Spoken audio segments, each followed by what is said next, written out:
오늘은 이 입다라고 하는 사사에 대해서 말씀을 나누려고 합니다. 여호와의 영이 입다에게 임하여 입다가 이제 길르앗과 므낫세를 지나서 길르앗의 미스베에 이르고 길르앗의 미스베에서부터 암몬 자손에게로 나아갔다. 이 암몬 자손이라고 하는 자손은 사실 롯이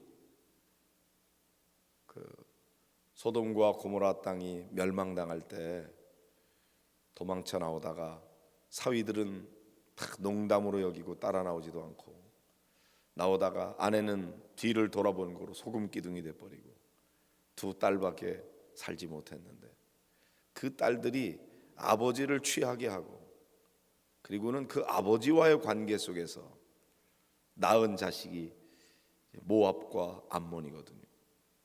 정상적인 방법으로 자손이 태어나지 않았죠. 그래서 그랬는지 이 모압과 암몬 자손은 요단 동편에 있으면서 언제나 이스라엘 백성들을 괴롭히는 자들이 됐어요.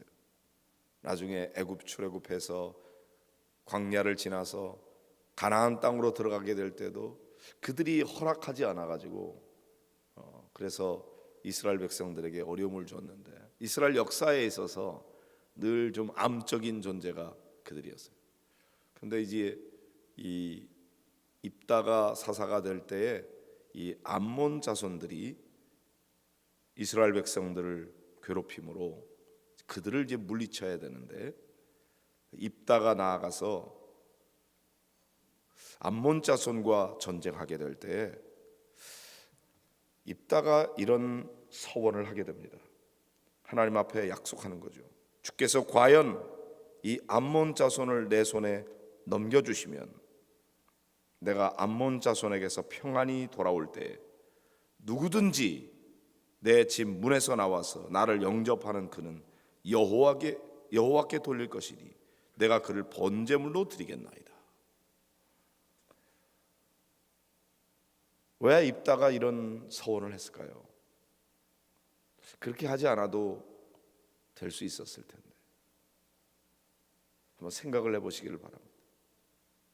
입다는 암몬 자손과의 싸움에서 반드시 이겨야 되겠다고 하는 그런 아주 강력한 결단을 하고 나아가고 있습니다.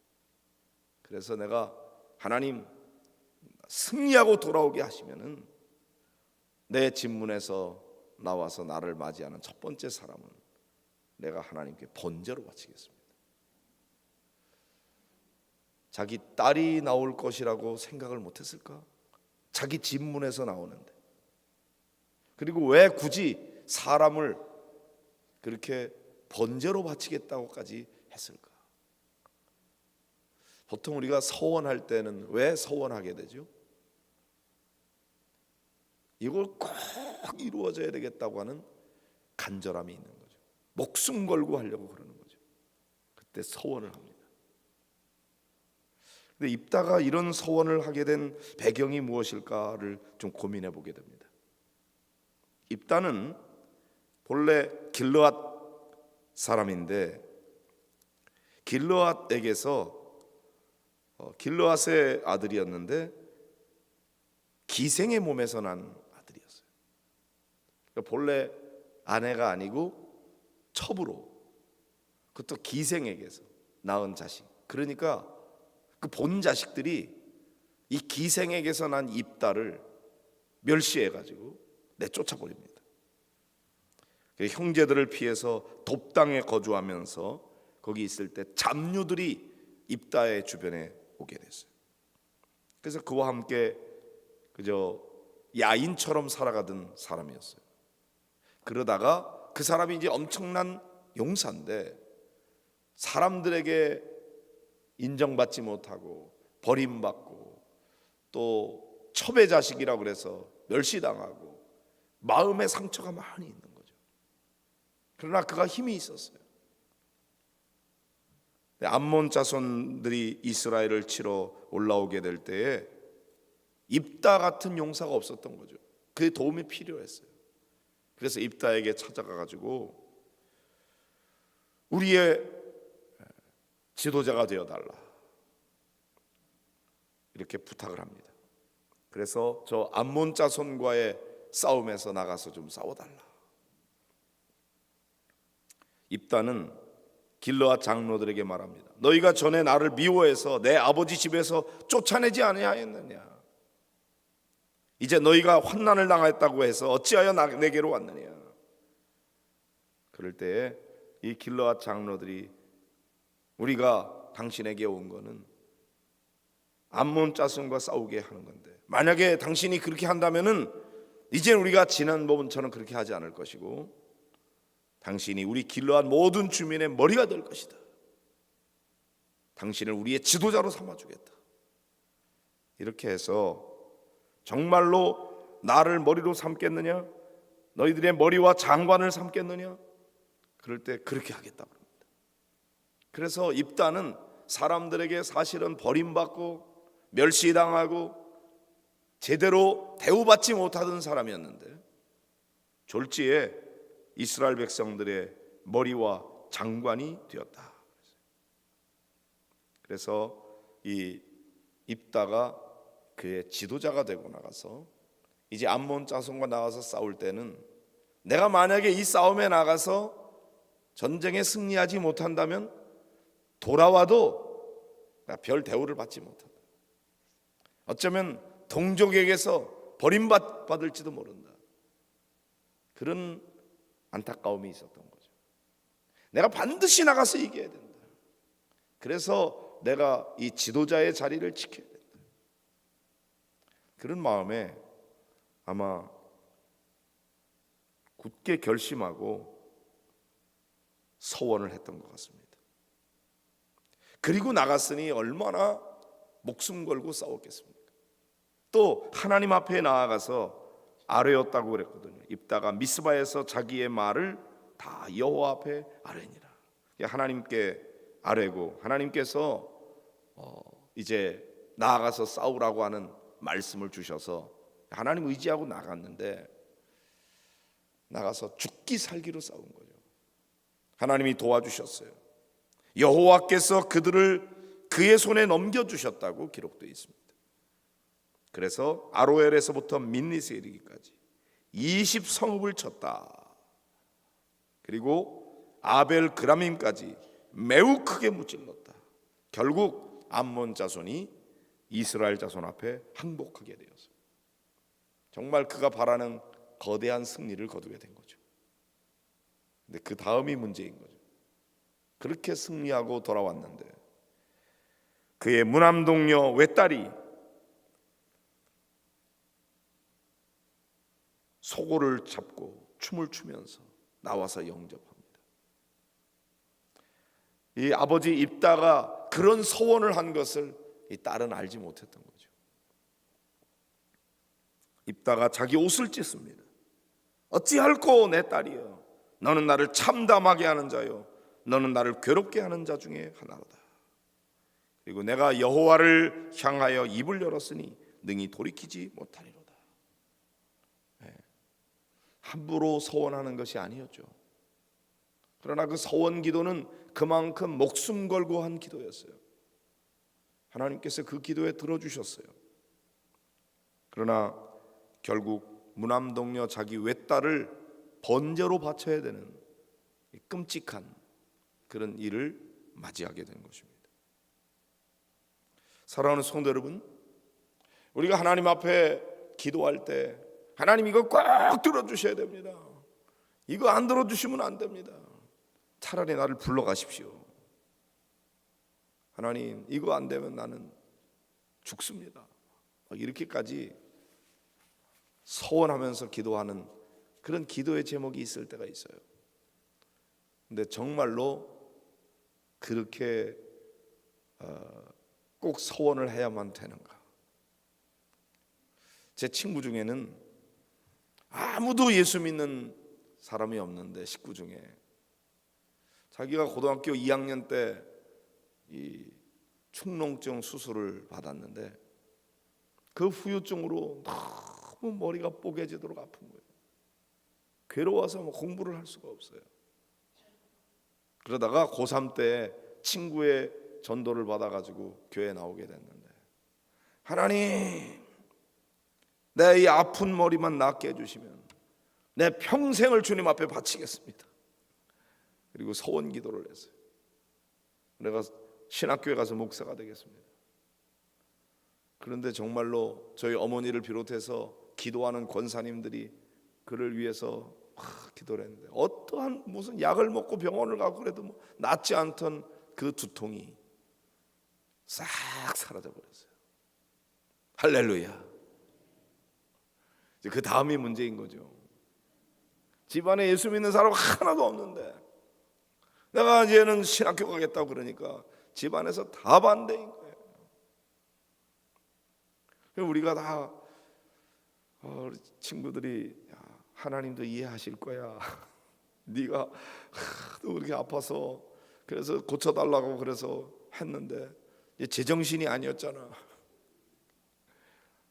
집안에서 아무도 믿지도 않고 찬성도 안 하고 반대하고 그러는데 어떡하겠냐.